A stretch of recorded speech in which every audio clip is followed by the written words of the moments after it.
I just want to clear the air. I've not been biased towards anybody. That's what the banding around, that I was biased. On the issue of sexual harassment, the first petition that was laid by the petitioner was signed by her, and that's against our standing rule.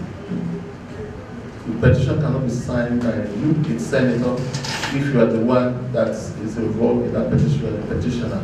It has to be signed by another senator or signed by anybody from your constituency.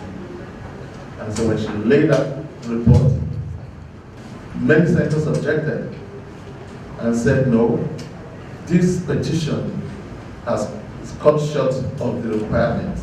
We cannot refer it to the ethics committee. And he gave the reason, because it was signed by her. But it was the wisdom of the Senate President to say, in any case, he's going to refer to the committee. So when it came before the committee, members also raised the same thing and said, no, we can't go against our rules. Our rule says she cannot sign it. It has to be signed by someone else and not her. And therefore, this petition cannot fly.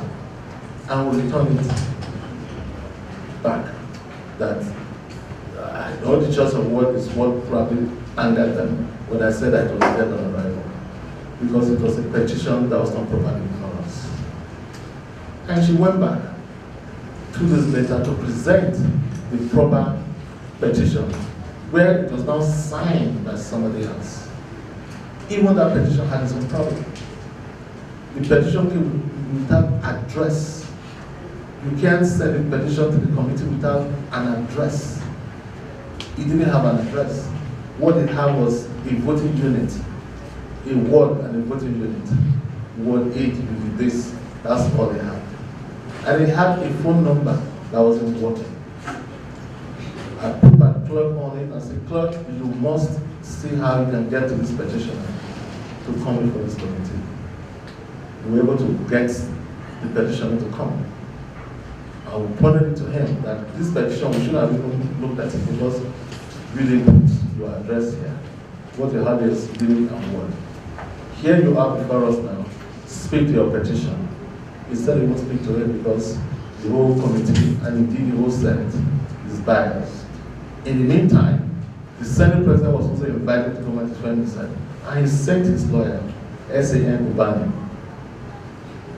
Senior Advocate of Nigeria, Mr. Ubani, came to represent the Senate President. And he presented 2 matters in court relating to sexual harassment. A case that was filed by the Senate President's wife against this senator who is complaining. And our rules is very simple. If we have a case that is before us, before any competent court of jurisdiction, we do not hear it.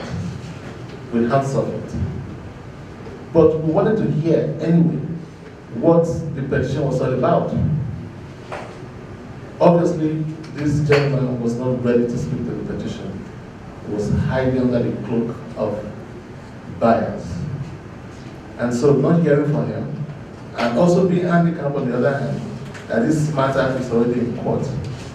The case was sent back, the report we're going to send it back to the full Senate to advise the Senate that this case is in court, and therefore we cannot even hear it, even though the petitioner himself has refused to speak to it.